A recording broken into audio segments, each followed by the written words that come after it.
All right, go ahead.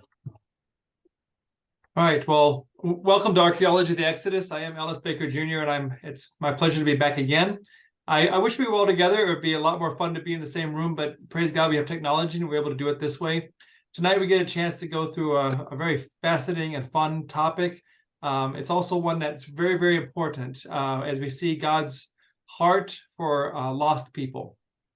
Tonight's title is Battle of the Gods, asking the question, why were there 10 plagues? We always start off with a little bit of a quote. This one comes from the Book of the Dead. It's spelled number 79, as translated by Wilkinson. It says, "Hail Atum." You might recognize Adam as the P atom or Pithom. That's the same God. "Hail Atum, who made the sky, who created that which exists, Lord of all that is, who gave birth to the gods." There is a hierarchy in the Egyptian pantheon. There is actually also a concept of all gods actually being one God, just different aspects or characteristics or qualities of that one God. It's still a hotly debated topic. I was just reading something recently on this very topic, and scholars can't quite agree on how to understand some of these texts that speak about all the gods actually being one. But at any rate, you can see that there is at least that idea of a creator God. There's a couple of creator gods, actually, and Atum was one of those gods. And the Hebrews been intimately familiar with him just because the city they were building, one of the supply cities, was actually named after him, the big temple to him, and he was one that created. Why were there 10 plagues? Before we get into the topic, let's just review the last couple of nights. The first night we talked a little bit about the chronology, the date of the Exodus, particularly were the plagues themselves took place at the Exodus. So we're more concerned again tonight, as we were last night, with the actual leaving of Egypt and the time surrounding that. So we realized that the Exodus was happened in the New Kingdom, primarily either the early 18th or early 19th, because of our understandings of different biblical texts and how they can be understood. There are three positions, three theories related to the chronology: the sojourn, the length of time in Egypt, and also the date of their leaving, the Exodus. For full transparency, again, in the middle. I believe they were in Egypt for about 215 years. They were in Egypt and Canaan for 430, as Paul suggests in Galatians. And I think Moses backs that up with his own chronology in the book of Exodus. And I also believe that 1 Kings 6:1 is literal. I'm a scientist, but I'm also an Adventist. An Adventist scholarship always takes a very scientific approach to the Bible. We test everything, and we treat it as if it as the text says. We don't like to change things or kind of step around something. It is what it is, and is that possible? And that's what we look at it. And I'll tell you right now, haven't had much chance to say this before, but I grew up as a Christian. Both my grandfathers were pastors. My dad was a pastor, but I didn't want to believe. I didn't want to believe in religion, in Christianity, just because my family did. I wanted to test it for myself. I was raised to think critically, and I did. And so as I looked through, and as I was trained in University College London, in my MA in Egyptian archaeology, and also at Andrews University in a PhD in archaeology, I wanted to look and see, is it really true? Is it even possible?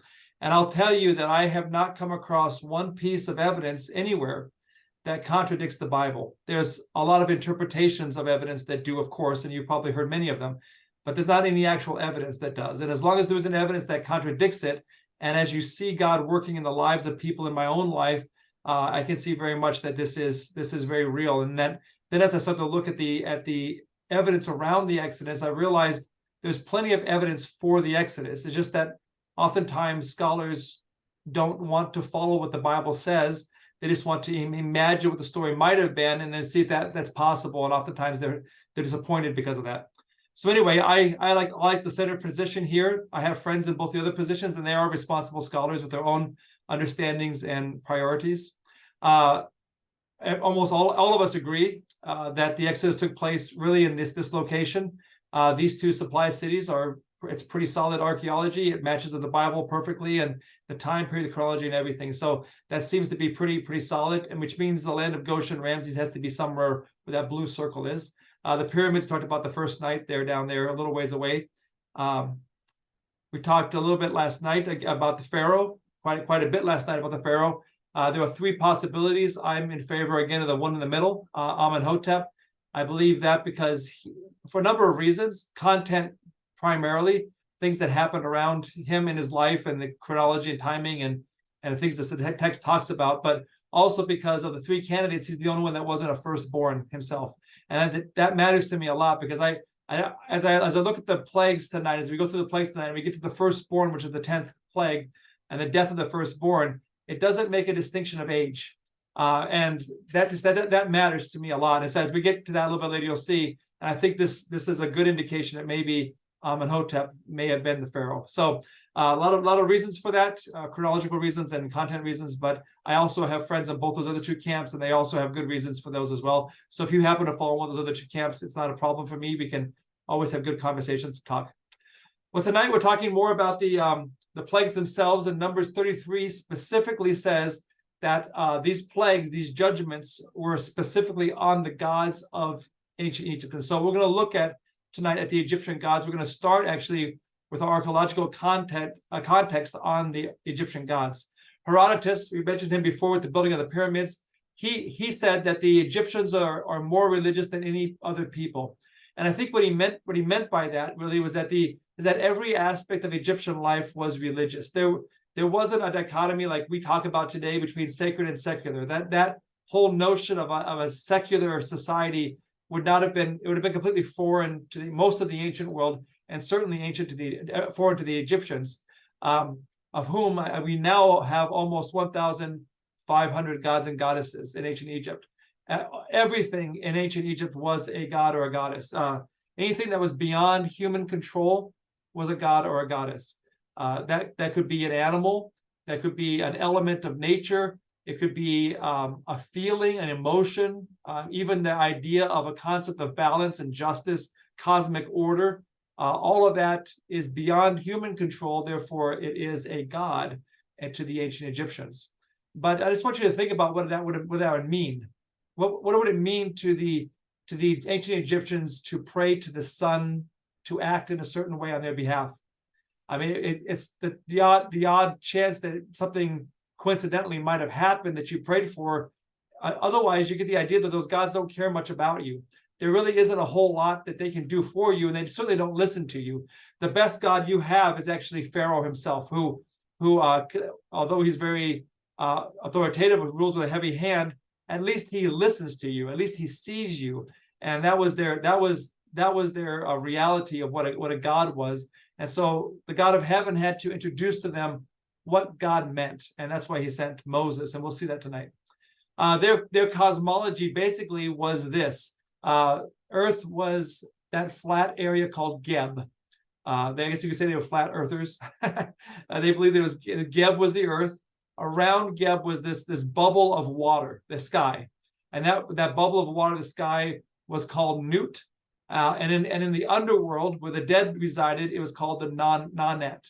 The Ra traveled through Nut in the daytime and through the Nanet in the evening, and was reborn in that horizon, or was called the Akhet every morning, reborn every morning. And that was their cosmic world. And as long as Ra the sun kept, there was no word for sun, by the way, the word was Ra. As long as Ra was reborn every morning, then the order was intact in the world, that they were doing the right things. The Egyptians believed that the gods had given them a special task, that when the gods created, when Atum created, or Ptah spoke and it was, and these different gods acted and creation happened, that the gods actually formed something good out of chaos, the chaos of disorder. But this chaos and disorder was always trying to unravel the tapestry of creation. And so the humanity was tasked with this very important role of partnering with the gods to maintain cosmic order. They called it Ma'at, to maintain Ma'at, and that was their duty. And that's the whole cult of religion was based on that partnership and their very important role in maintaining that balance. And so as long as Ra raised in the morning, it was great. By the way, there was no word for ground. The earth itself was Geb. So if you were walking on Geb. With the breeze blew past your face, there's no word for breeze. It's the god Shu, the wind god, the breeze god. So you would say Shu brushed my cheek. You wouldn't say sun, you'd say Ra. Ra, it kissed my cheek. Ra is hot today. So in other words, just in the way you talk as if the gods are real. And the Hebrews would have been living in that reality. And so God had to prove to them kind of what was going on. Let me show you a little bit about some of the Exodus events in literature. We have in the early 18th dynasty, which is where most Adventist archaeologists put the Exodus event. I do as well. There's a medical papyrus that speaks particularly of an Asiatic disease that killed a lot of creatures, a lot of animals. It's possible that could have been dealing with the fifth plague, the pestilence. The Leiden papyrus, an admission to the Egyptian sage, speaks of troubles. There's plagues in there, plunder, slaves. Not clear if it's talking about the Exodus itself, but certainly there's some possibilities. The Brooklyn papyrus has a lot of names of Asiatic slaves, and a lot of those names are Semitic names. They're Hebrew names. Some of those names actually appear in the Bible. So it doesn't mean they're the same people. It just means that there were Asiatic people, Hebrew people, Semitic people in Egypt. Papyrus Anastasi, there's actually 4, and they speak of shepherds that travel, settling in the Palestine area, the Levantine Hill country during the reign of Second Ramses. It speaks of the account of runaway slaves to the Wadi Tumlat. Remember, the Wadi Tumlat is where Pithom is at. The city of Pithom they were building is in the Wadi Tumlat, and talks about runaway slaves, that slaves would run through there. And of course, it looks like talk a little bit more about tomorrow night about the route, but that's one of the possibilities for a route of the Exodus. It speaks also of the possibility of traveling in or out of Egypt without permission. Because the Hebrews were building these military supply cities, they in essence were building the walls that were keeping them in, because those were military garrisons. There's no way they could go past them and thus out of Egypt unless the garrisons let them go, and the garrisons would never let them go unless Pharaoh let them go. And that's why Moses had to get permission. Speaks also about Asiatics who sought refuge in Egypt during the drought. And of course, Abraham did that. And of course, Jacob did that. So this tells us that the events in the Bible are not unique events. They actually fit the reality of history very well. Even if these particular events in this papyrus aren't dealing with the Hebrews at all, at least the idea that's accounted here is real, and it supports what happened in the Bible very well.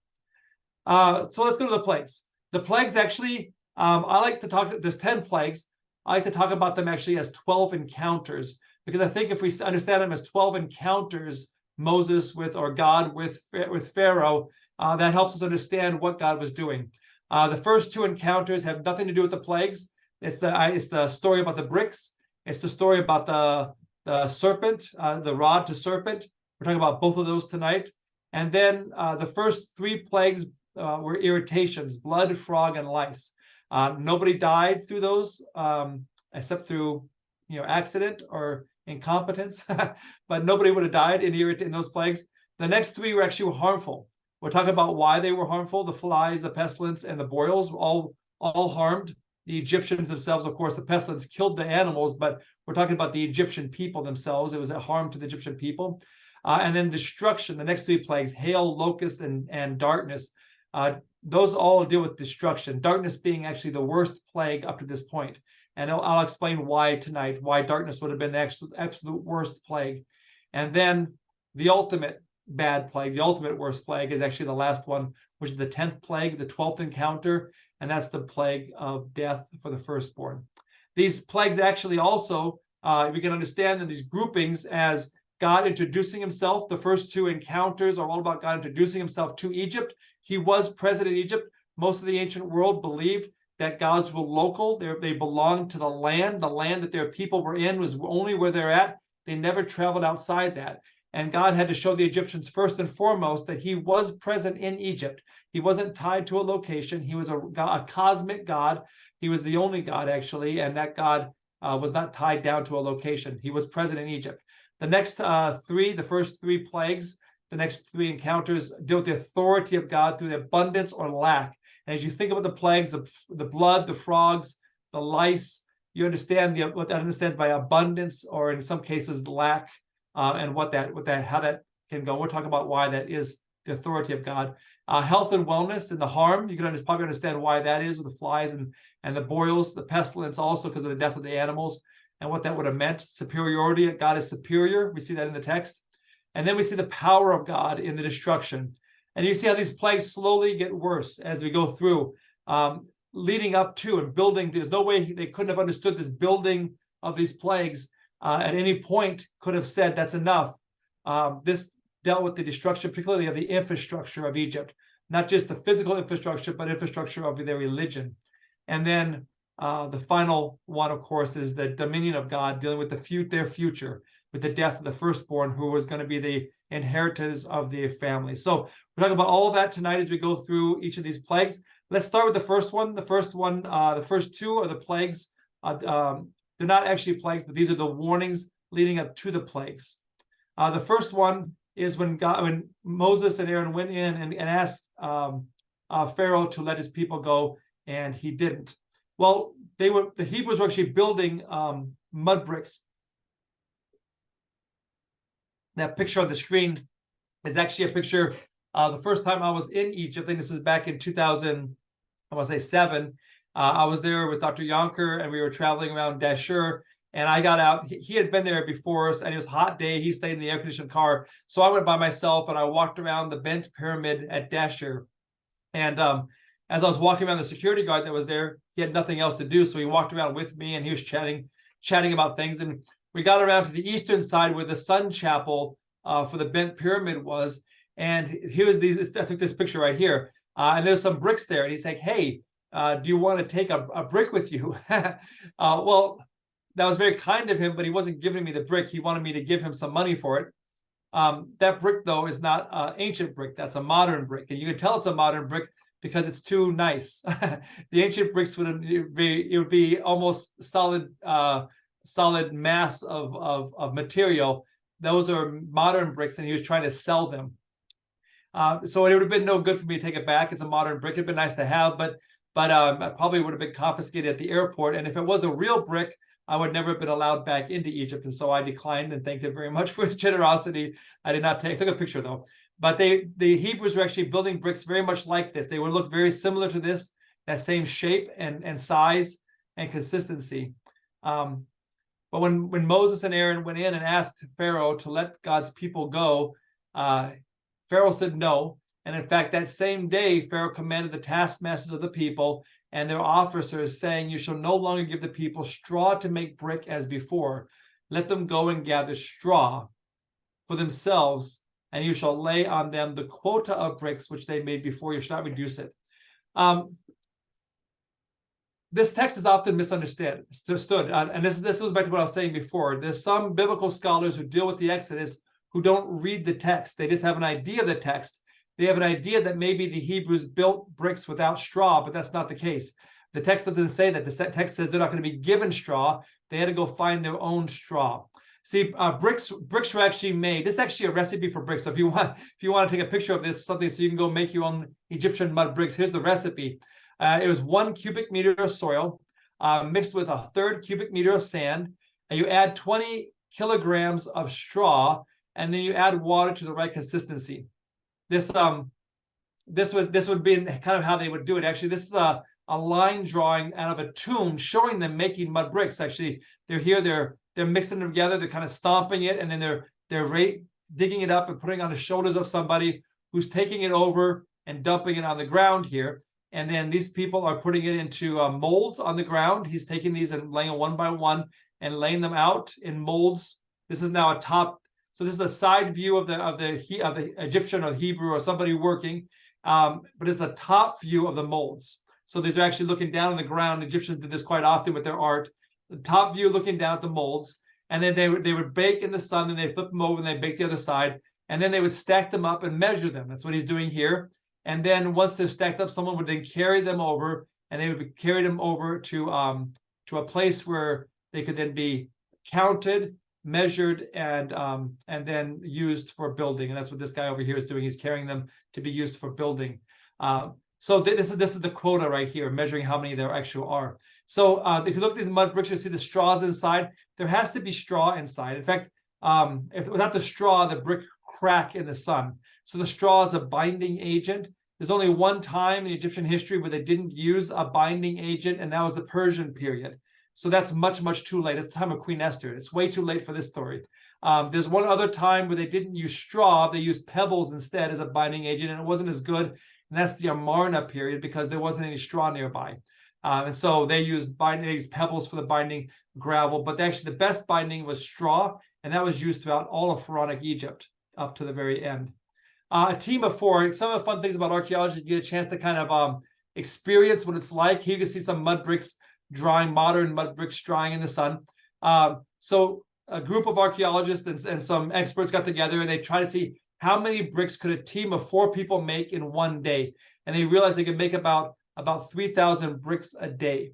The Middle Kingdom, the Exodus took place in the New Kingdom, but you remember from the first night, the Old Kingdom, the Middle Kingdom, and the New Kingdom. So the Middle Kingdom, this one is a quota of bricks was not measured by the number of bricks. It was measured by the volume of bricks. 64 cubic cubits a day, that was their quota. So whatever the quota was in the New Kingdom for the Hebrews, that couldn't change. They had to find their own straw, but without the straw, those bricks would crack. And so obviously they didn't find them, and they kept getting beaten. And that's why they complained to Moses about that in chapter 5.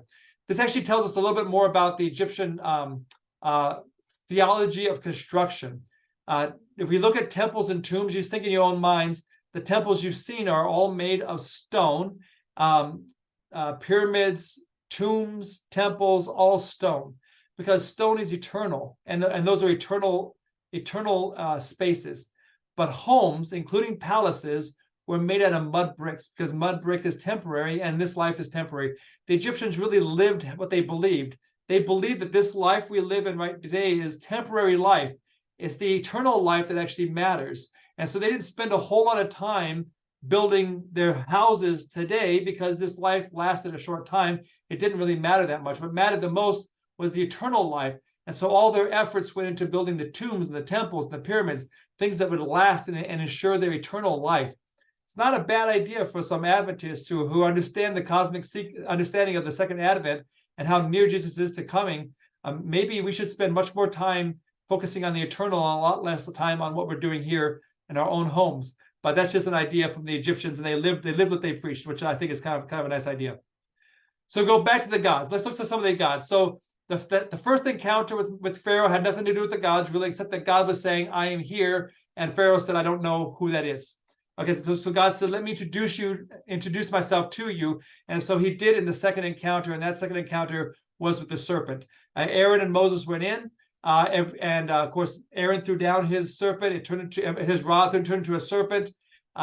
Every man, all these priests, these magicians did the same thing. Their rods also turned into serpents. And then Aaron's rod then swallowed up their rods. You know the story. It's a very important, very famous story. The serpent in ancient Egypt was very important. Remember, I showed you the other night about the 2 protectress goddesses. Remember, we're in the Delta area, and the protectress goddess in the Delta area is Wadjet, the cobra goddess. And so it seems like God used their own symbol for the area that they were in, the area where his people were, the people where Pharaoh himself was at that moment, as a symbol for his presence. Yes, I control even what you think is your protectress. On the crown of Pharaoh was the same vulture, Nekhbet, and Wadjet as the uraeus. And these are the 2 protectresses that are on Pharaoh's crown even. So Pharaoh identified himself very much with these 2 protectresses of the 2 lands that he was a king over. In fact, there's serpent rods. This is an actual serpent. It's a metal rod that was actually used for magic. Heka is magic. It was actually used for magic by the priests in Egypt. We actually have found 9 of these. This one was in the British Museum. But there's also another god that you may not have heard much about. His name is Nehebu-Kau. This is him right here. Right here.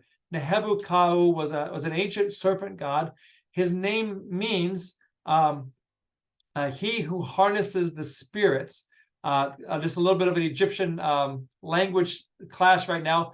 Ka is the spirit. It's your life force, and the U is the plural. It's like the S in English.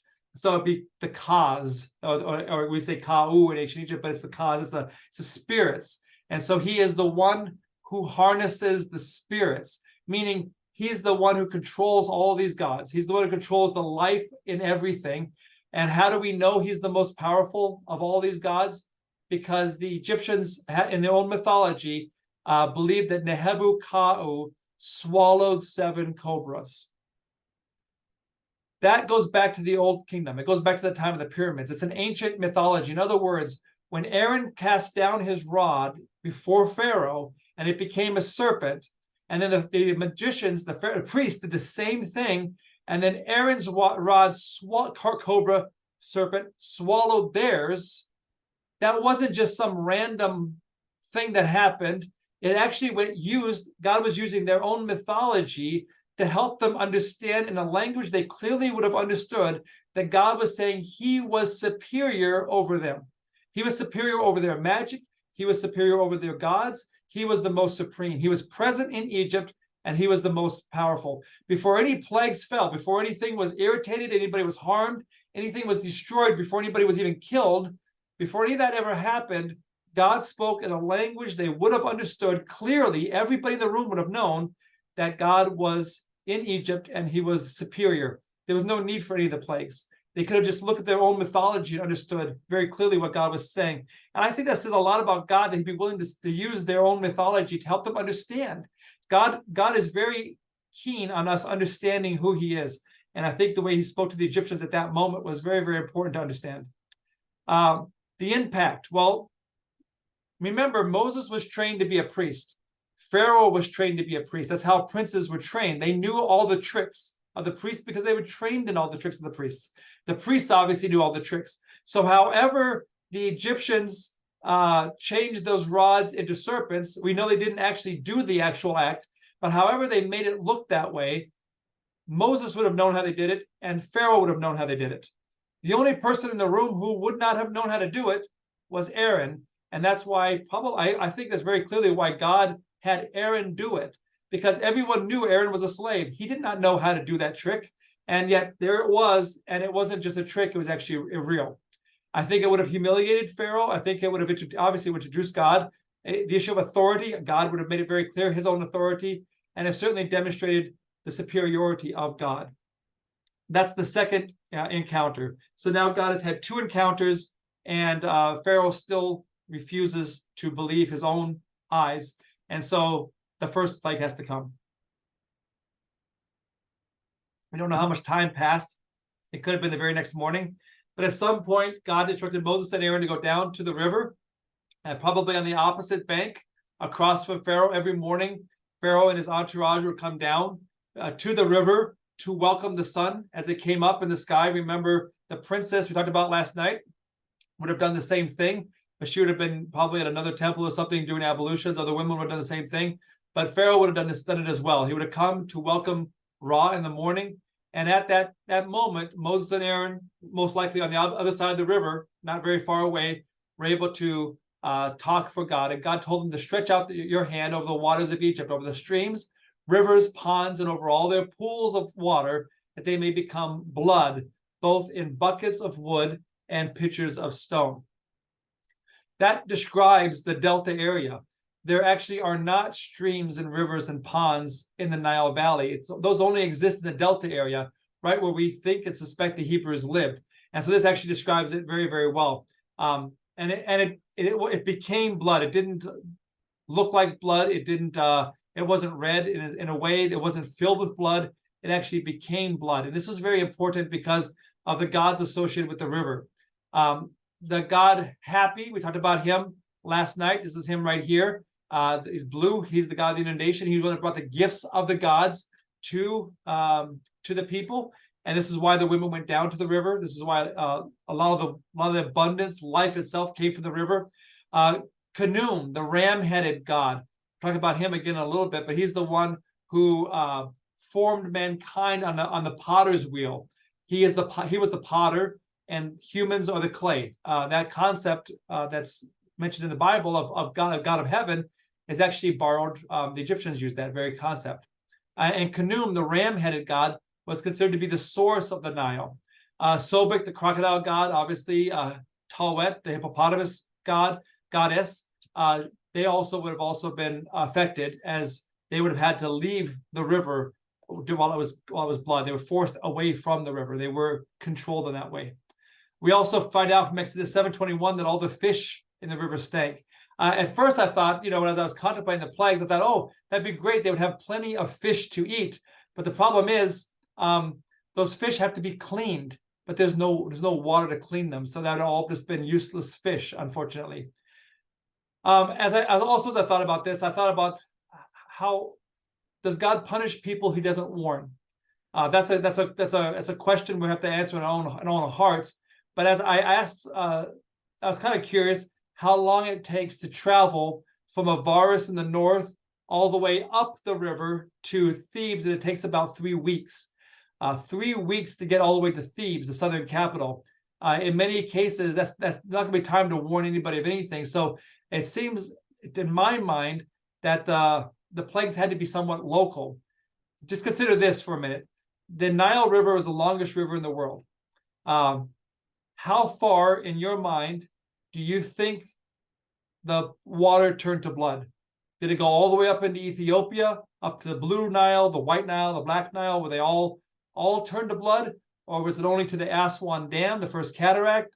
Was it into Nubia, up to certain cataract? In other words, wherever you in your mind think the plague stopped, whatever you consider it stopping, anything above it was water.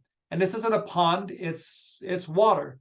And so it's a river, so it flows. So eventually everything downstream that's turned to blood would have water upstream pushing into it, and it would be mixing, and you still couldn't drink it, but it would have just continually been pushing this all the way out into the Mediterranean, which must have all that blood in the Mediterranean must have driven those sharks crazy, by the way.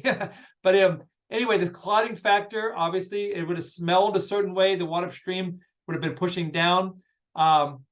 It's definitely speaking of the lower Egypt, the Delta area.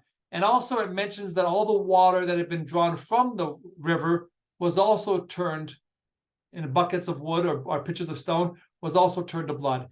There's no way this could have been algae, because the water in the buckets and pitchers would not have turned to algae because it was already drawn out already.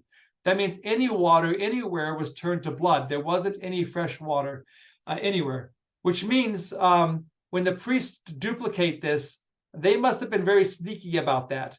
If you want to talk more about that later, we can. But they must have been sneaky because there was no fresh water for them to turn into blood when they tried to show Pharaoh that they did the same thing.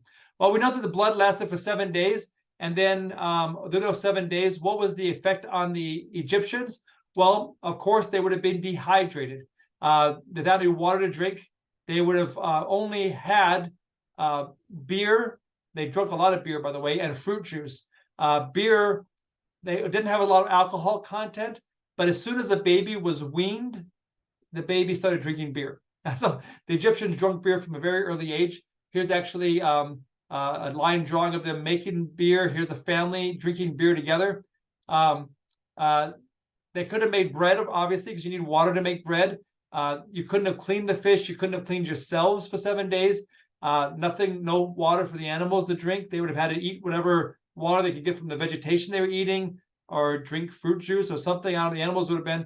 And of course, the smell. Anybody who's been around a lot of blood knows how bad the smell is. Just go to a butcher's shop or something like that if you want to know what that smell is. And that smell would have been everywhere because everybody lived close to the river. Everybody lived close to the river. And so that would have been a tremendous spell. Well, after 7 days, it was gone. 1 week later, it was all gone. Perhaps the very next day after the water was gone, Moses and Aaron were back at the water, maybe right across the river from Pharaoh as he came down to the water again in the morning. And this time, Aaron stretched out his hand over the waters of Egypt, and frogs came up on the land. That's the next plague. God says, stretch out your hand with your rod over the streams, the rivers, and the ponds. Again, that's Lower Egypt, very much Lower Egypt, the Nile Delta. The frog goddess Heket is the goddess of midwifery. Here she is. Here's Khnum. We talked about him a minute ago as the potter on the potter's wheel, fashioning mankind. Here he's fashioning a young prince. And here is Heket. I put an image of Heket over top so you kind of see her, but you can see her behind here drawn out. And she's the one who breathed the life into the image that Khnum was making. In fact, unfortunately, Christians in Egypt had a very difficult time in the first couple of centuries after when Christianity got into Egypt to do away with the Egyptian gods and goddesses. And Christians often wore an amulet of Heket with the words on it, "I am the resurrection." They ascribed the resurrection of Jesus to the power of Heket. They had difficulties understanding that Heket was not a god. These weren't gods and goddesses. That's how entrenched it was. That even Christians had a hard time understanding this later on. And it's too bad. But that shows you how difficult it would have been. We sometimes think about converting people, and we really don't understand how much a different lifestyle, a Christian lifestyle, is from the world. It's very much a different lifestyle, and an Adventist lifestyle is even more than that. But she was considered the giver of the giver of life because as a woman gave birth, she was the one who helped the baby cry. That first cry, that was Heket doing that. Well, at some point, we don't know how long, but at some point, Pharaoh called Moses and Aaron back and said, "We got to get rid of these frogs." And so Moses said, "Tell us when you want the frogs gone." And he said, "Tomorrow." I don't know why he wanted one more night with the frogs. Why, if you have that much, if it's irritating you that much, they're on your bed, they're in your house, they're in your food. You can't weave anything. You can't make this linen production is going to be difficult. They're walking on your papyrus scrolls with the ink. They're everywhere. The croaking, the sound of it, it's so bad. They're in everything. And when you're at the end of your rope, you ask, you're given the opportunity to get rid of them, and you say tomorrow. Well, that tomorrow was important because from that point on, God uses tomorrow a lot. He'll say, tomorrow this will be done, tomorrow, tomorrow, tomorrow. It's almost reminding Pharaoh of his procrastination in this. And we see the same thing happen oftentimes when people make decisions for God.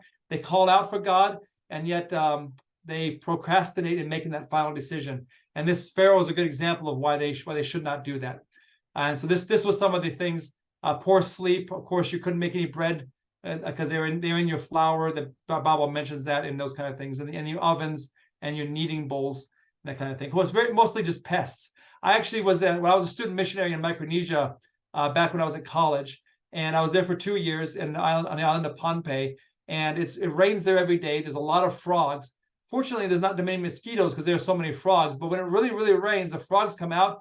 And as you're walking on the campus, trying to go to your classroom at night to do some grading, you have to kind of shuffle your feet because there's so many frogs. You don't want to step on them. And they kind of keep almost kicking them out. And they kind of jump out of the way. There's so many frogs. And in a very small way, I understand how irritating that can be. But I couldn't understand if they were in my bed as well and in my house everywhere. That would have just been intolerable for maybe 7 days. Maybe that was 7 days. Maybe that's why he said tomorrow. Maybe he's hoping they would disappear like the blood from the river did.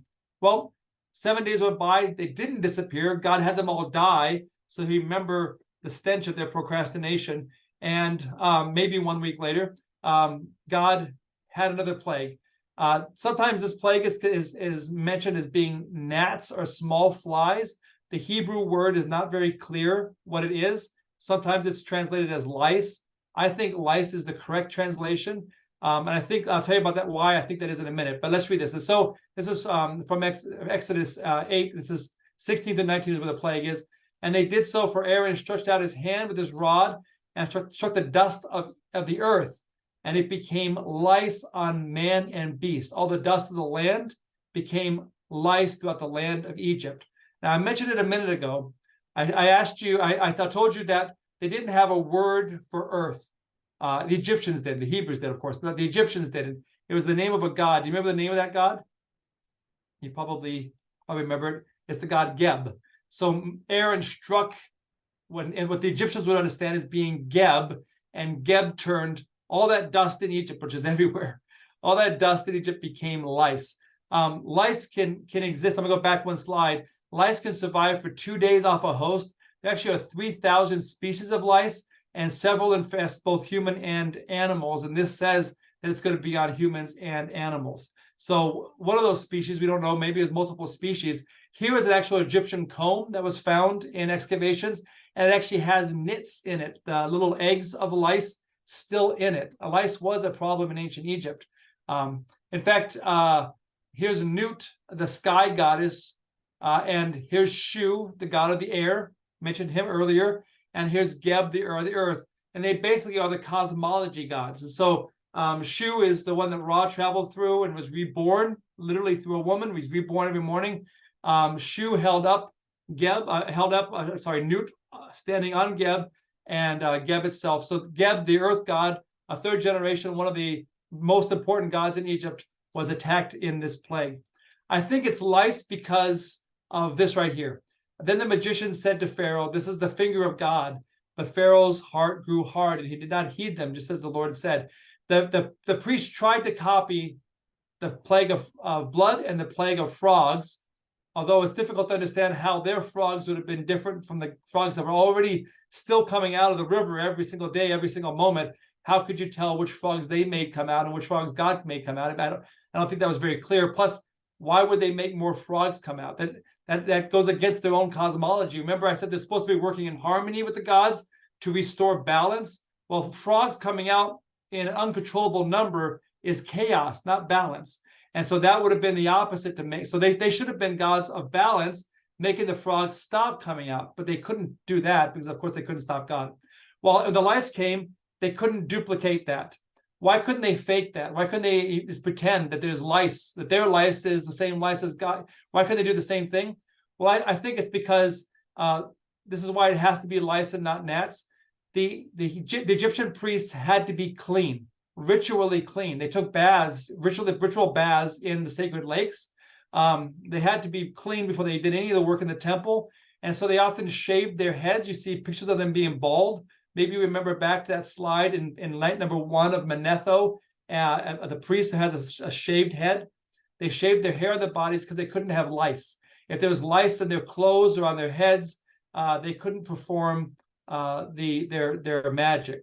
And I think the lice was getting in their clothes, and they weren't able to be ritually clean. They weren't able to do it. And so they were able to tell Pharaoh that this is something that they can't do. It's the opposite. And so, but Pharaoh's heart grew hard, and he didn't heed them, just as always. The impacts on the people, well, lice can be adults for a week or two after hatching, and the cycle repeats every 3 weeks without treatment. In fact, there's nothing that the priest could do to make this happen, to make this enchantment happen. But we don't find any word in the Bible that this plague ever stopped. This plague, for all we know, just kept going and continued on. There's no end mentioned to it. So they would have been very uncomfortable, obviously. Everybody would have to shave their bodies. Most Egyptians did that anyway. Even the women, they wore wigs because it was so hot. They would shave their heads and wear a cool cloth in their head and then a wig over top to kind of keep them cool. That's how they did it quite often. Maybe the lower class didn't do that because they didn't have wigs. They would have to burn their clothes to get rid of the lice, make new clothes. It would have halted all magic and religion, and certainly all tasks would have been halted. So that would have been the impact. So now there's been 3 plagues that have just been irritations. They haven't really harmed anybody, really. They haven't really done anything of damage, really. They damaged, of course, there's damage to the fish who died and that kind of thing. But that's and to the frogs who died, of course, but not to the people themselves. The next 3, though, actually harmed the people themselves. The first one is the plague of flies. There's no supernatural end to the lice, so we don't know when the next plague would have started. Sometimes we get the idea that these plagues happen next to each other. Bang, boom, boom, boom, boom, boom. We read them that way in the Bible, but it's nice to stop and think about how long it is between each of these plagues. Anyway, we don't know how long it is, how long they waited, how long God waited for this one, but it probably waited a little while for the impact to the priests to really become clear. However long that was, the next plague, God did himself, and he sent thick swarms of flies. And it said the land was corrupted because of these swarms of flies. And at this point, the irritations, the Hebrews had to also endure those irritations. But as soon as the plagues become harmful, there's a distinction between the Hebrews and the Egyptians. So the Hebrews no longer are affected by the plagues in the same way the Egyptians are. We think that these flies are not the house flies. These are like the horse flies. They're biting flies, and they're flies that actually do damage. And the reason we think that is because the flies, golden flies of valor, there's actually in the Luxor Museum. Luxor Museum. If you get a chance to go there, you'll see the golden flies of valor from the Second Intermediate period. You remember Nesut Biti right here, the bee. In fact, the Egyptian army they call themselves these biting flies, these wasps, these bees that would swarm all foreign lands and overwhelm them. They took much pride in that. But these gods are supposed to protect, like the sun god and Khepri and Thoth. These are all gods are supposed to protect. Thoth was actually a moon god, actually supposed to provide medicine for wounds. All these gods did not have the capability of doing anything to stop this. Remember, I don't know if you remember last night, talked about the names of Pharaoh and their throne name, and so many of the pharaohs had the name Khepri. It was Khepri Ure or Men Khepri Ure or Neb Khepri or whatever. And I was talking about that Khepri. That Khepri is the sun, the dung beetle. It's the god of a distinction or being, of becoming, being in existence. And these flies obviously existed, but they couldn't get rid of them. The land was corrupted. Why we think that they're horse flies or biting flies and not just house flies is because this word corrupted in English means decayed or ruined. It talks about this what would happen when you get bitten by one of these flies is if you didn't get medicine for it, it would actually fester and it would actually start to eat away your skin a little bit. Flies would actually, this gets kind of gross, I'm sorry about it. They would lay their eggs underneath your skin and they would come out and they'd bite and they would start eating away at this rotting flesh. That's how they got nourished, the larva. Really disgusting. It happened mostly to animals, but in this case, it would have happened, of course, to people as well. And so you would have to pretty much barricade yourself into your houses to try to get away from these flies. They came, the houses of flies shall be full of swarms of flies. They had to find a way to kind of keep these flies off of them because it's a very dangerous situation. Flies slept at night, so maybe at night they would try to go around and destroy the flies as much as they could, but it would have obviously been irritations. Obviously, it would have given them wounds, lack of sleep, hard to produce food in these circumstances. So again, tasks are halted. As you go through, you're probably noticing a theme. All these plagues are stopping the Hebrews from having to do any work. There's nothing they can do during these plagues, and that's probably because they need to get some rest. They're going to be traveling, and they've been working their entire lives, and they have to get ready. God had to give them time to get ready to leave. Just think about that for a minute. They were living in houses, and they left those houses, and then they were living in tents. Well, they wouldn't have had tents. Where the tents have come from? When they came into Egypt with Joseph, they were shepherds, and so they lived in tents. But during the Exodus event, when they were building houses and things for the Egyptians, we know they painted blood on the doorposts and lintels of their houses. They were living in houses. They built themselves houses. They wouldn't have had time to build tents for leisure. They didn't have any leisure. So this would have been a time for them to build the tents they needed, to get all the materials they needed for foodstuffs, whatever, get themselves ready. And God really gave them, it seems like God gave them some opportunity to do all that while this was going on. The very next plague, who knows how long the flies lasted? It wasn't very long because Pharaoh called them back and said, take them away. And actually, those flies were taken and taken out of Egypt. Then pestilence. The next one was pestilence. Moses and Aaron came into Pharaoh and said, if you refuse to let them go and still hold them, behold, the hand of the Lord will be on your cattle in the field, on the horses, on the donkeys, on the camels, on the oxen, and on the sheep, a very severe pestilence. These livestock that are mentioned, all of them are associated with gods in Egypt. I want to be very clear, the gods of Egypt were not, a cow was not a god in Egypt, but a cow had the same characteristics or qualities of a god or a goddess, and therefore a cow could represent that god or goddess. The god or goddesses lived in the skies. they lived in the realm of the gods. They didn't live in the statues or the images or the animals. They lived in the sky. But those animals had characteristics or elements that illustrated that part of a god or goddess, and that's why those symbols were used. So Khnum, the ram-headed god, he was not himself a ram, but the qualities of a ram were similar to the qualities of Khnum, and therefore a ram head can illustrate that and let us understand that difference. Same thing with Sekhmet, the lioness goddess, who's supposed to, she's the one who sends plagues. Well, all these plagues are coming on Egypt. Why is she not stopping it? Why, that would undermine her. Ptah is the creator god who spoke the world into existence. That would have been a very close parallel to the way the Bible describes God. He was actually manifested in the world as an Apis bull, as a bull. We'll talk a little bit more about him when we get to the golden calf, if we ever get a chance to talk about that. Hathor is the cow goddess. She was very popular at the time. And so we have these different gods and goddesses all associated with animals. But this pestilence was going to happen on the next day. So the Lord did this thing on the next day. Remember, they said, bring all of your animals in from the fields. Oh no, sorry, that comes up later. Sorry, that comes later. The next day is tomorrow. He's saying tomorrow, like Pharaoh said, tomorrow. The frog's gone. Here's an example of God saying tomorrow this is going to happen, and so all the livestock died, but not any of the livestock of the Israelites. All the Egyptian livestock died. All right, that's going to do a lot of things, because all this livestock is very important. Horses were pulled their chariots. That means they're military. They have no more military. There's no way to move their army in any way. Their sheep are dead, so there's no wool production, no animal products of any kind. The meat, you can't eat the meat because it's pestilence. It's sick. No transportation. No way to move around. No hard labor. Oxen, those would all of them would have died. The camels for transportation all died. So animals used for battle, the economy, the animals used for food and textile production, all would have gone. I mentioned last night that the horse breed changed. Here's an example of that, of the horse breeds from the long-line horse to the short-line horse. Instantly in iconography, we see a change, a shift.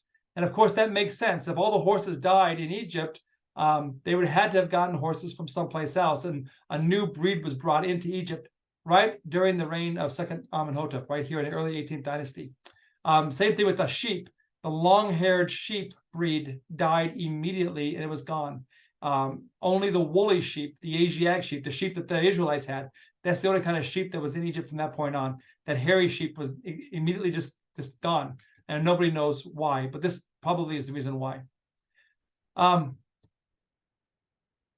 Once the animals were dead, they were dead. The next plague could happen immediately, because there really wasn't any time.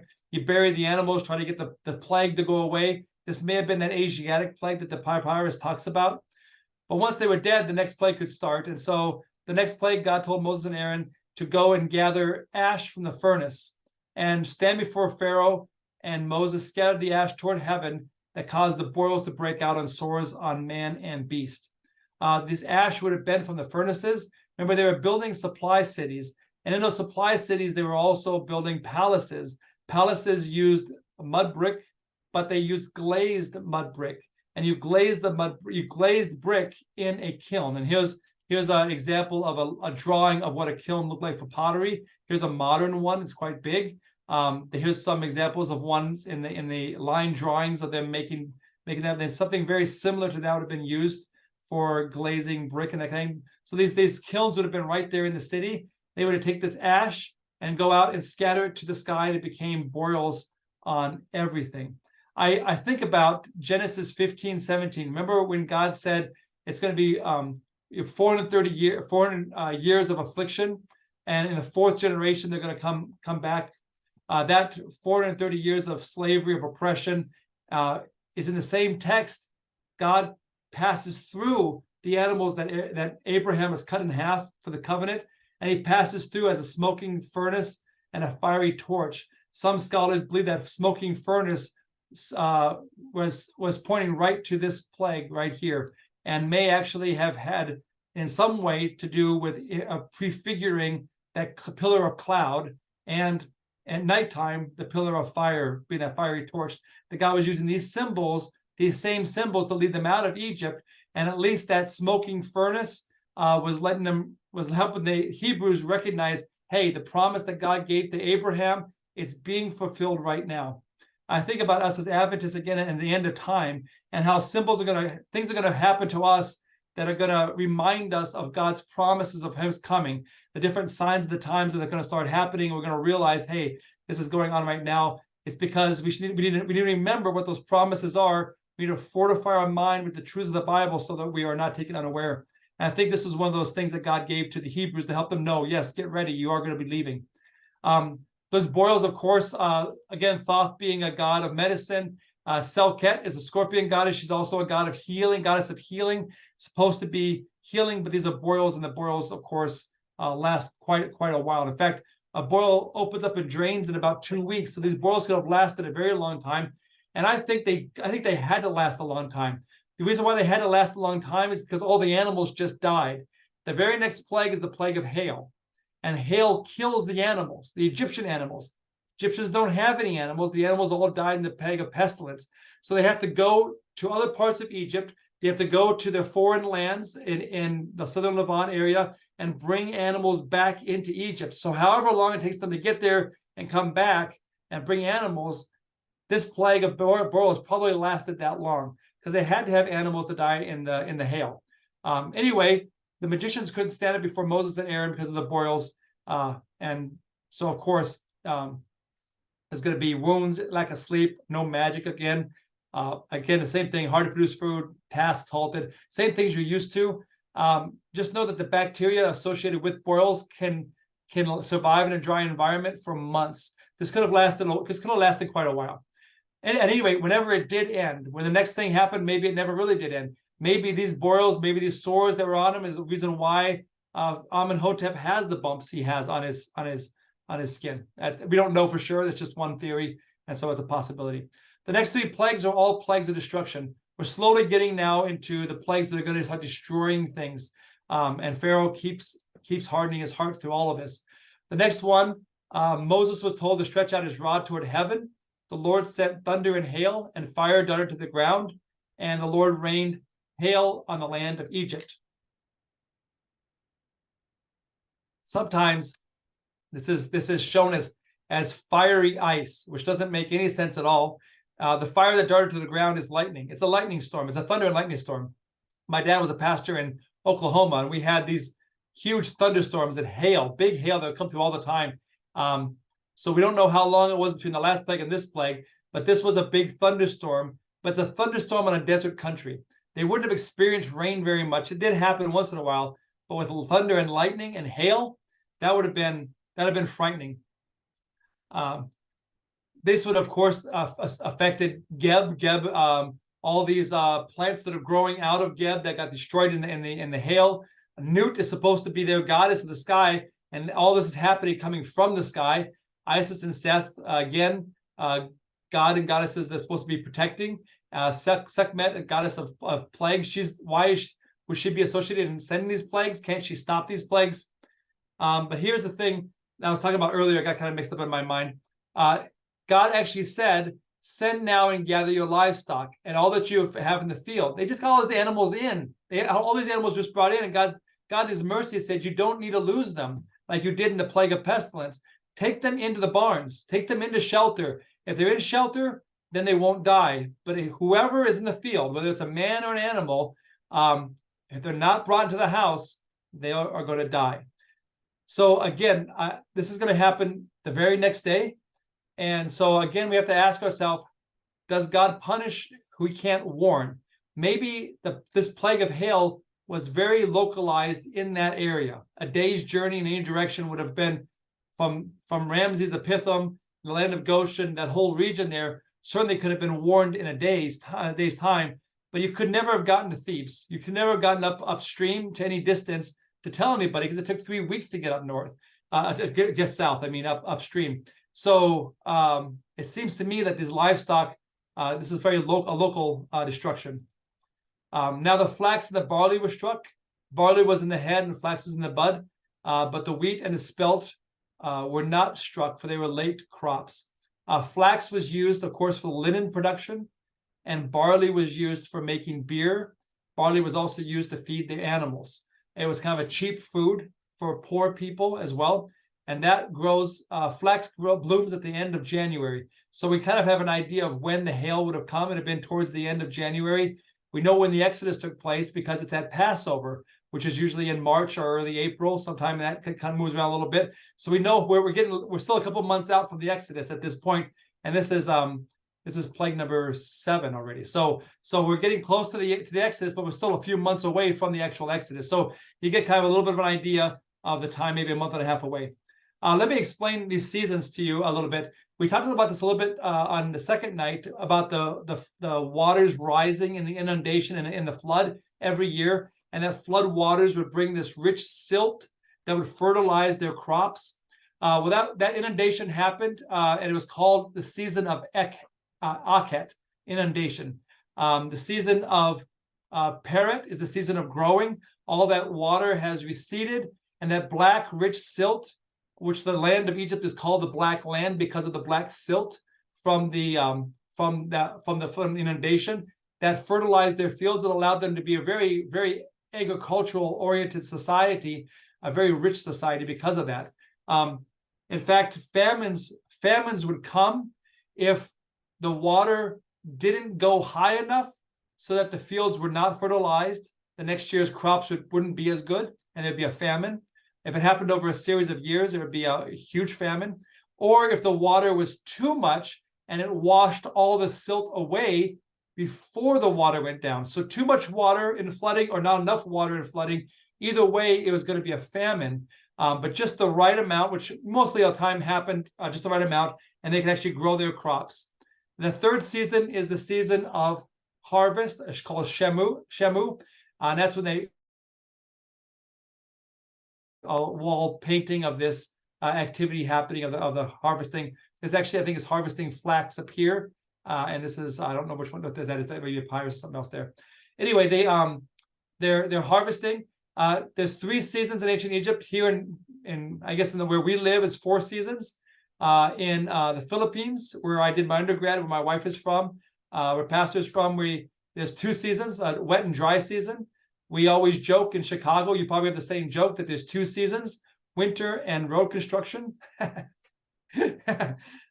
one of my favorite jokes. And people around here actually understand it because we experience it. It's awful. I don't know what's going on in Chicago all the time. Anyway, this would have affected the people. Obviously, no linen because it would destroy the flax. No beer because of the barley destroyed. No fruit for horses. Destruction of building and equipment. The fruit would have been destroyed. Death if anybody was out there. The largest hail recorded was 2 1/4 pounds recorded in Bangladesh in 1986.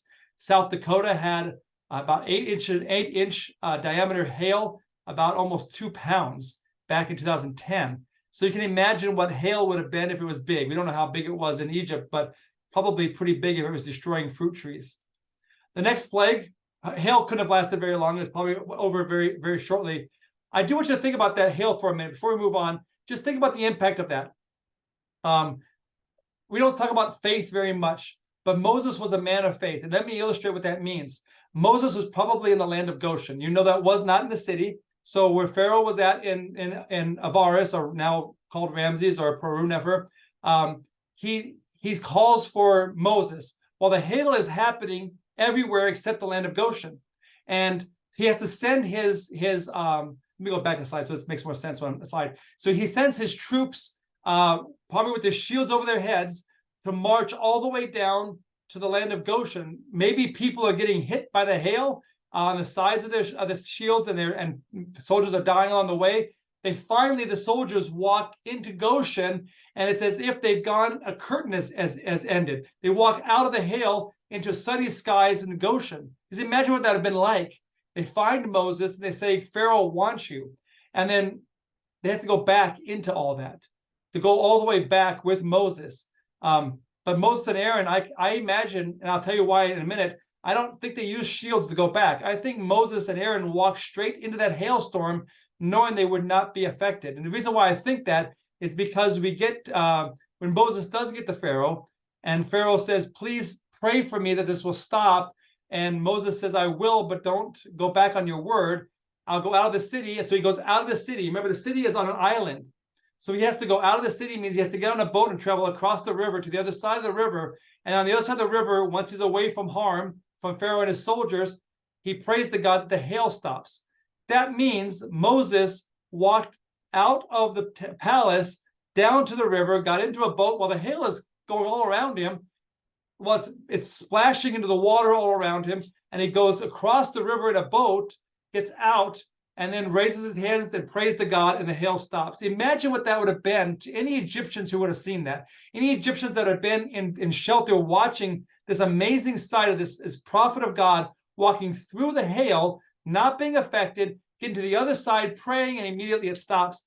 Suddenly they understand who God is. God is a God, a real God that you can talk to, and he'll actually act. He is nothing like the Egyptian gods and goddesses. But imagine also the faith of Moses to walk into that hailstorm, knowing he won't be affected. That's the kind of faith that God's asking us to have. And I think it's a tremendous example. Anyway, when that ended, the very next plague was the plague of locusts. Moses and Aaron were told to go back in and tell Pharaoh, yes, there's going to be another plague, and it's going to be locusts. And so they did. And the priests, you remember, argued with Pharaoh. This land is going to be destroyed. Don't do this. But this is going to go, the locusts are going to go up on the land of Egypt. All rested on the territory of Egypt. They're very severe. Previously, there had been no such locusts as they, nor shall there be ever since after them. There's always been locusts. There's always been locust swarms in the ancient world. There's plenty of stories about that. But this many and like this is nothing like it ever. Of course, this affects very quickly, it's getting kind of late. I'll go through this quickly. Geb, Nut, Shu, we talked about all these before. Isis, Seth, Sekhmet, Nepri is a new one. Nepri is this little god here. He's the god of grain. And so he also would have been affected. There's a lot of other gods and goddesses that would have been affected. I'm mentioning only the most important ones. I want you to get the idea that it's not just a single god for a single plague. There's many gods and goddesses, and maybe by now you've got that idea. We don't need to spend so much time now with this.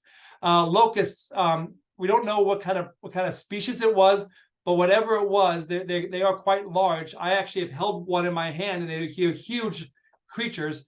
They cover 200 kilometers a day. They can have 2 to 5 generations a year. Each generation can live up to 6 months. And in those 6 months, they can increase 16-fold in size with the right food and conditions. And it says that they covered the face of the whole earth, and the land was darkened. That's how many there was. They ate every herb of the land, which the fruit trees that the hail had left, that the hail didn't destroy. They ate everything else. So nothing green was on the trees, on the plants of the field. You saw that picture I showed you 2 days ago of the of how lush Egypt was. None of that, all that green was gone. Just imagine the other devastation of their agriculture. Obviously, there'd be no bread because the wheat was destroyed, eaten up. All the irritation, no food stores, no food production. They're going to be in a famine. Of course, it's just complete destruction throughout the land of Egypt. And then the Lord, of course, Pharaoh says, please pray, and Moses does. And Lord turns the wind around, a west wind, and takes the locusts away and blows them into the Red Sea. Remember the Red Sea. Remember it's mentioned here. Whenever we talk about the route of the Exodus, we always forget this text. Wherever the Red Sea is, that's where the locust got blown into. So keep that in your mind. Talk about that tomorrow night. Not one locust was left in Egypt. The next plague was the worst plague of all. It was darkness. The Lord said to Moses, stretch out your hand toward heaven, that there may be darkness over the land of Egypt, darkness that may even be felt. Of course, this affects Ra. Remember I told you about the cosmology about Ra being reborn, how important that was? Well, if Ra suddenly goes dark and is not reborn, that means to the ancient Egyptians that the chaos has won. And now the whole world is upside down. This would have been the most devastating.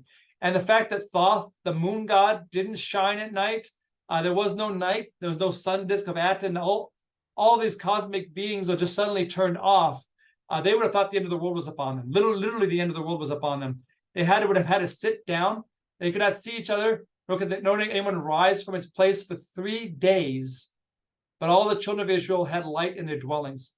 I put Acts 9:9 up here to remind me, to just remind you that when Saul was on the road to Damascus, God blinded him for 3 days. And during those 3 days, Saul had to think He had memorized much of the Old Testament, and he had to think about where he went wrong. How could Jesus Christ be the Messiah? He was sure he wasn't, but now he met him, and he knew he was. Where did he go wrong? And he reflected upon that. So by the end of those 3 days, Saul became Paul, and he wrote most of the New Testament. He became this amazing apostle because he had 3 days to contemplate in silence, without seeing anything, just contemplating what God had done and how wrong he was. I think that's why there was three days here too. I think God, before any humans died directly from a plague, which is going to happen in the 10th plague, obviously, before that had to happen, God wanted the Egyptians to think about what a real God really was. A God that you could talk to, a God who cared about you, who would listen to you, a God who had power over all these gods, so-called gods of Egypt. They had 3 days to contemplate that. And obviously, many of them came to the conclusion that they had to worship God, and they left in the mixed multitude with the Israelites. So some of it they actually did.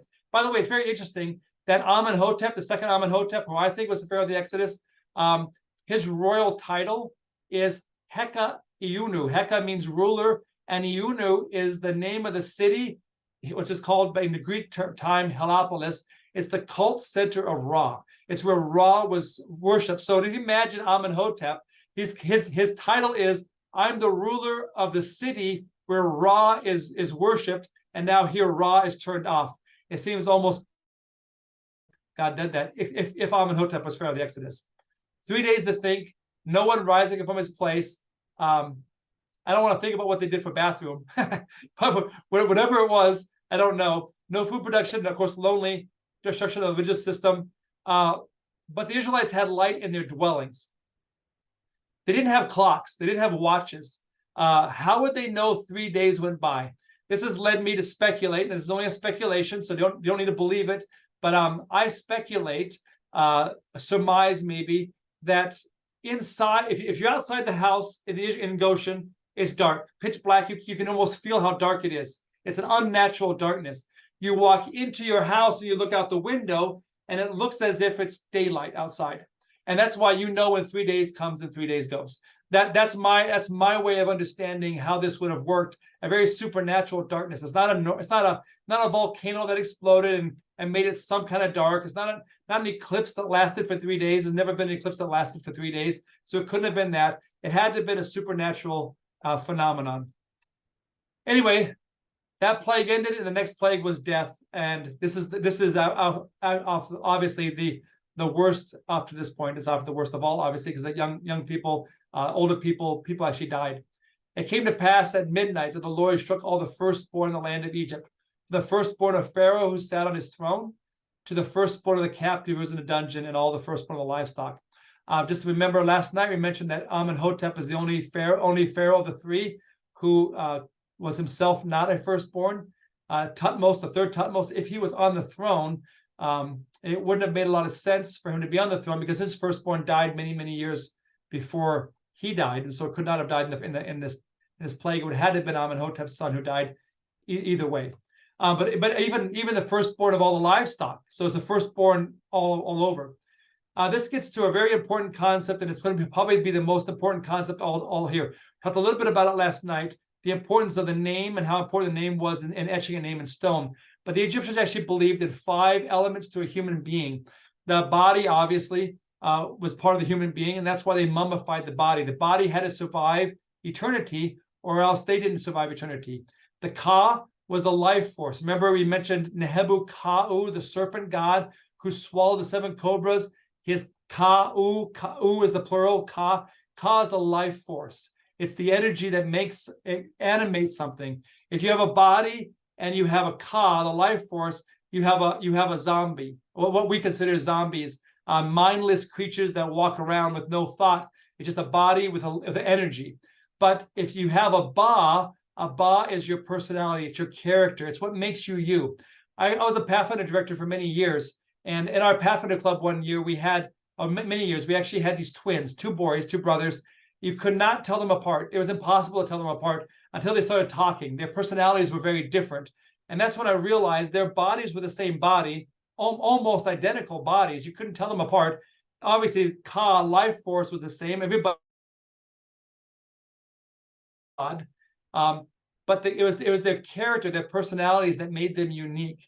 And this is the only thing we take with us to heaven. The Egyptians actually had this very good understanding of the differences between these. Our bodies are just bodies. They're mortal. God's going to give us a new body, an immortal body at the second advent. He's going to give us an eternal ka, eternal life force. His breath of God, that's not going to run out. He's going to give us that at second coming as well. But our characters are what we're developing right now, and that's why it's important to go to church. That's why it's important for us to get to know God, to change our characters, to become like Him, because that character is what we take with us to heaven. It's what makes us unique. But also the Egyptians believed you had to have a shadow. The shadow just meant that you lived in the real world, not the shadow world, the spirit world, but you actually were physical, because Ra shone on you and you cast a shadow. You were a real being. And then the name. Then that's why they went to such extent to put their name in stone. When they didn't like somebody, like Hatshepsut, for example, a woman who became a king, she was etched out. Her name, this is her name carved in stone. Here's the same name, but you see the name Hatshepsut has been carved out. The name of the god Amun, which is the name of the god, is not etched out. Amun is there, but Hatshepsut is etched out. This is Maat Kare, which is her throne name. But anyway, she's etched out here. That's why they would do that, etch out those things. So it was important to actually have your name etched in stone. So if you were a famous person, a rich person, noble, a king, you could build a tomb out of stone, a temple. You could have your name etched all over the temple so your name would survive. But what if you were a poor person? Well, poor people didn't have those opportunities, but they did sometimes build their houses with stone doorposts and lintels. Sometimes these are on the gates to their gardens. Sometimes it's on the houses themselves. They built their houses out of mud brick, but the doorposts and lintels are made out of stone. And the name of the head of the house was etched on that stone. Their names are etched on that stone. So when God was saying, cover the doorpost and lintel with blood, the blood of the Lamb, He was saying, cover your name with the blood of the Lamb. That has a lot of significance for us, especially when we look at the book of Revelation and we see the Lamb's book of life. And the Lamb's book of life, if you're in the Lamb's book of life, that means you've accepted His blood to cover your name and your sins, and you'll have eternal life. If His blood doesn't cover your sins, you won't have eternal life. Just like if they didn't cover their names on their doorposts and lintels with that blood of the Lamb, they would not have life the next day. It was very, very important, and that they did that, and it's so significant. I often wondered why they wouldn't put blood on the door. Wouldn't it put a nice cross on the door have been very significant? But the Egyptians actually painted their doors red at down near Lahun, where the Middle Kingdom's capital was at.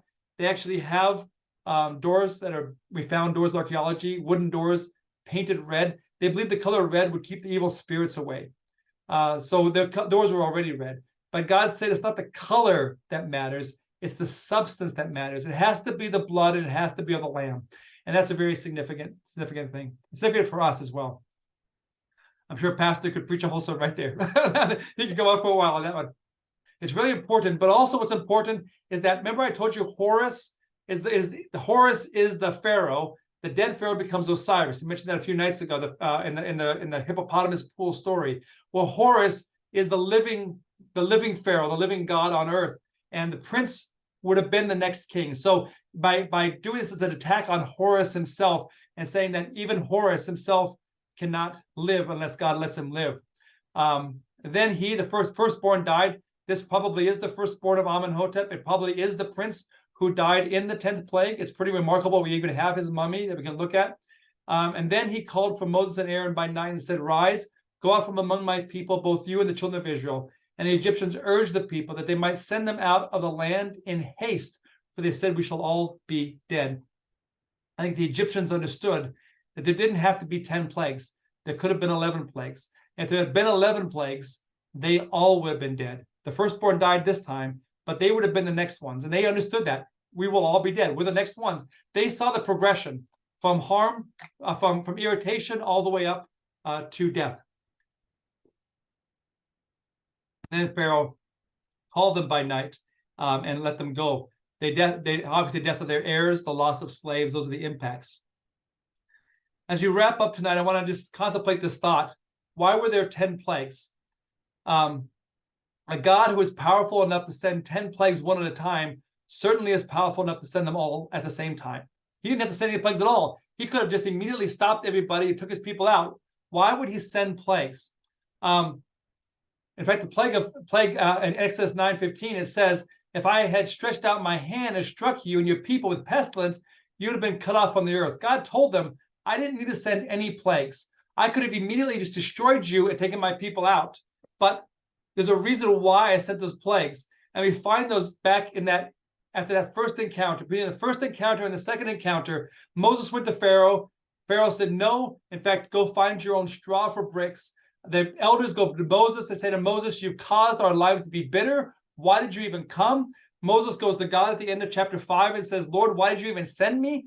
The people are not better off because I came. And God sent this answer. Exodus 6, verse 7, God says, I will take you as my people, and I will be your God. That's the covenant statement.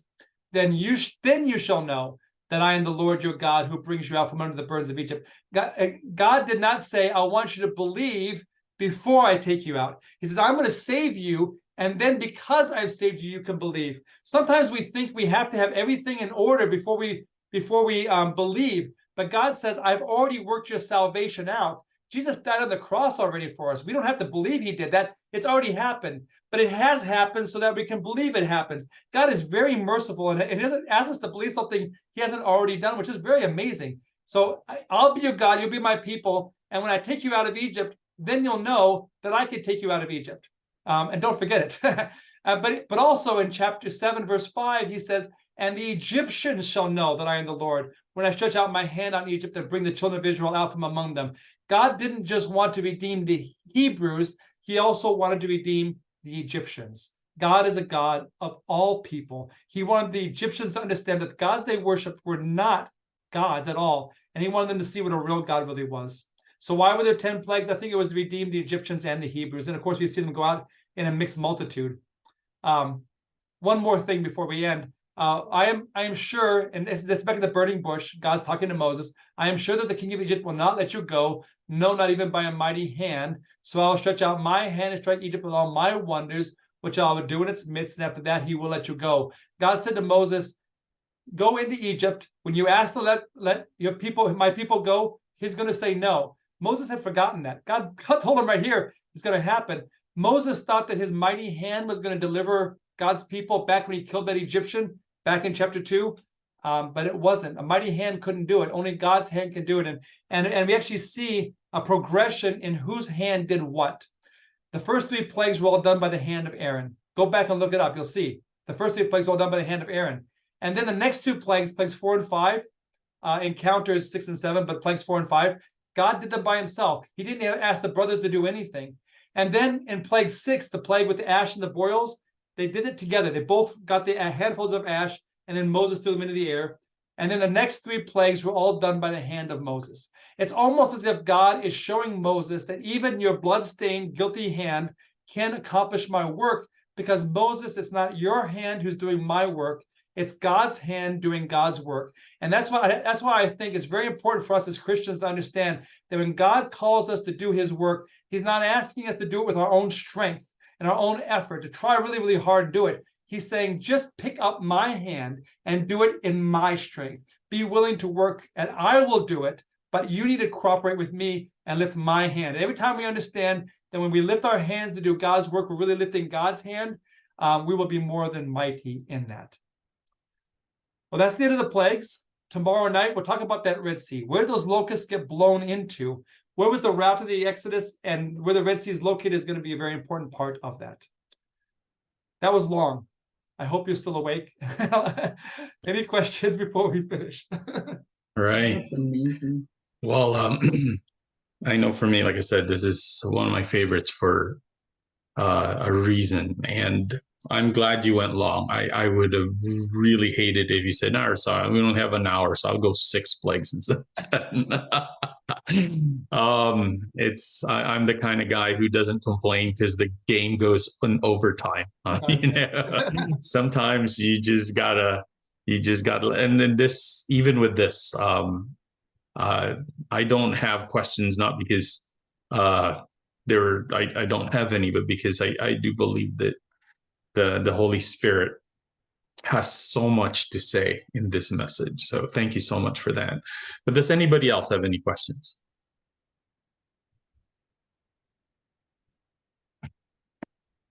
I remember when we were studying the plagues and that, and we had questioned, so does that mean there was no fire among the Egyptians during the time of darkness? They couldn't light a candle, or there was nothing? Because it said only the Israelites had light in their homes. So that definitely is a supernatural thing for them to not even be able to light a candle. Right. Yeah. I exactly what you said. I believe is the reality. I think they really couldn't. I mean, it was so much darkness they couldn't do anything. And that's I think it was on purpose. So they forced them to think. We think of our lives today, and certainly our lives today are very, very full. I mean, we have these devices that take up so much of our time. We have all these. I remember when I was a kid, I remember seeing what was then old advertisements for washing machines and vacuum cleaners, and how it was going to make life so much easier and quicker. And all we do as human beings is just fill our lives with more. I remember when I was in the Philippines, we went down to the river one day, and my mother-in-law, not mother-in-law then, but it's good, she's going to be my mother-in-law. I was with my wife, who wasn't my wife then either, and my mother-in-law said, can everybody pick up a nice stone for my garden? And so we said, sure. So we're going to walk back up the hill, back up the side of the campus there with these big stones. And of course, I, being a very chivalrous guy, took the stone from my well, she wasn't my girlfriend yet, but my girl that I wanted to be a girlfriend at some point, and carried her stone for her. Well, she, being a very good daughter, took the stone from her mother to carry for her, so her mother wouldn't have to carry a stone. And then my mother-in-law picked up another stone. So I was carrying two stones. But I think sometimes in life we don't take advantage of the ease. And that's why God gives us a Sabbath, a time to sit down and think. And if we fill our days so full with doing God's work on Sabbath and don't take time with him, I think we miss a piece of what Sabbath is supposed to be about. And I think God gave them 3 days really to Sabbath, so to speak, just to think about what happened, so that nobody had to die, really. Yeah. Yeah. I know for me, the insight that really got me and showed me who God is this whole thing that everything happened around Goshen. Because, if Egypt all the way went down to Aswan, yeah, there'd be some really confused people over there going, what in the world's going on? And kind of like what you're saying, if the Nile goes all the way down to Africa, then there'd be some Africans going, what's going on? And so, yeah, that for me, this is where I think theology and archaeology mix, because I know for me, this whole thing about ponds and what is that again? Rivers and streams. Streams. Yeah, that totally went over my head, because I think, in fact, when we go there in 2 weeks, this is the first time ever that I will hopefully get to see this, and maybe think of all these things. And for all of those who are going, just kind of put that in the back of your mind, because I know those are some of the things I'll be looking for. All right. Anybody else have any other questions? Yeah. Is there still lice there? Gladdy wants to know if there's still lice in Egypt.